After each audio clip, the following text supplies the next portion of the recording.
तर अरविंद सावंत यांचे आरोप हास्यास्पद आहेत। आरोप केलेल्या महिलेला पाहिलं सुद्धा नाही। उमेदवाऱ्या भरून पैसे उकळण्याचा हा धंदा आहे। राहुल नार्वेकरांनी अरविंद सावंत यांचे आरोप फेटाळलेत। अरविंद सावंत यांनी राहुल नार्वेकर यांच्यावर आरोप केले होते आणि राहुल नार्वेकरांनी हे आरोप फेटाळलेत।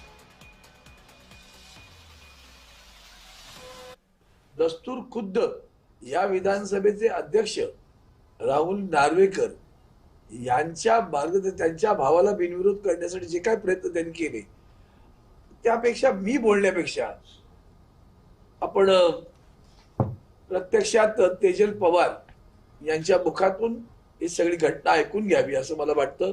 कारण राज्यामध्ये लोकशाहीच्या मुळावर कशी येत आहेत आणि कोण येतंय आणि कुठल्या थरावरची आणि कुठल्या स्तरावरची माणसं थर गाठतायत आणि कुठल्या स्तरावरची माणसं येत आहेत त्याचं हे उत्तम उदाहरण तुमच्या समोर शिवसेना म्हणून आणलेलं आहे।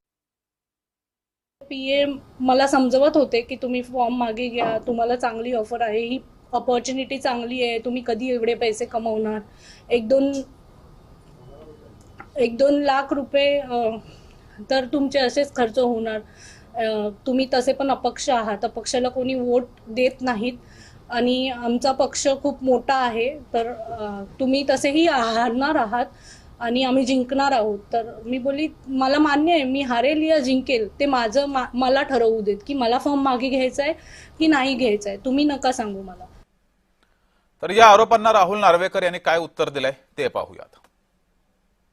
हे आरोप हास्यास्पद आहेत आणि त्याची कारणं स्पष्ट आहेत। सर्वप्रथम या महिलेला ज्यांचं नाव तुम्ही आत्ताच सांगितलं पवार त्यांना आजपर्यंत मी आयुष्यात एकदाही बघितलंही नाहीये, त्यामुळे त्यांना धमकवण्याचा प्रश्न उद्भवत नाही।